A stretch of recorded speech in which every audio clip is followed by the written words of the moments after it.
Karena yang namanya dakwah itu tidak pernah tidak membuat orang tersinggung. Nabi sendiri berapa banyak orang tersinggung olehnya. Tapi kita berdakwah bukan untuk nyinggung orang, tapi menjelaskan yang hak ini, yang batil ini.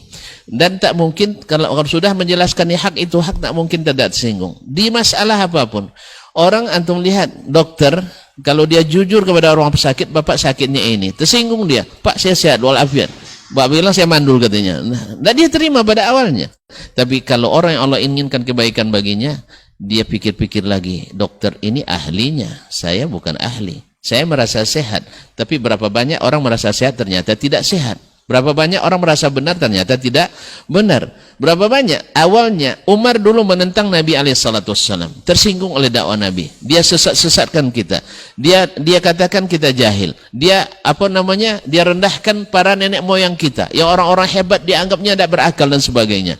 Terus tersinggung tak? Tersinggung. Kan Abu Jahal tersinggung gara-gara itu. Tapi akhirnya Allah bukakan bagi Umar kebaikan.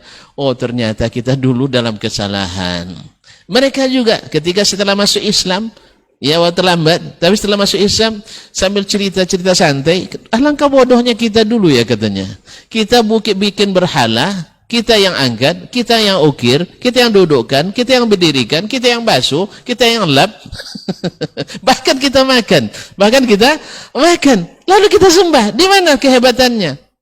Makanya mereka memuji Allah, kemudian bersyukur pada Allah dan berterima kasih pada Nabi alaihissalam yang akhirnya menunjukkan jalan itu kepadanya. Kita juga, banyak dari kita awalnya memusuhi dakwah sunnah Nabi alaihissalam. Yang disebut sekarang muslim dakwanya namanya Talafi itu bagaimana, nanti terserah orang memberi gelar Wahabi dan sebagainya. Awalnya sulitnya luar biasa. Tetapi setelah kita mendengarkan berkali-kali, berulang-ulang, akhirnya Allah buka pintu kebaikan. Memang kebenaran itu ada pada pertemuan Allah, ada pada sabda Rasulullah, dan pengikut yang paling baik adalah mengikut as-salafu as-salih dari umat ini. Akhirnya terbuka pula pintu kebaikan ini. Akhirnya tentram dan nyaman kita di sini. Walaupun tidak sedikit orang yang ibarat kalau kita datang naik pohon, dikuncuh-kuncuh orang dari bawah, Ustaz, supaya kita jatuh. Kadang ditarik-tarik, dilempari dan sebagainya.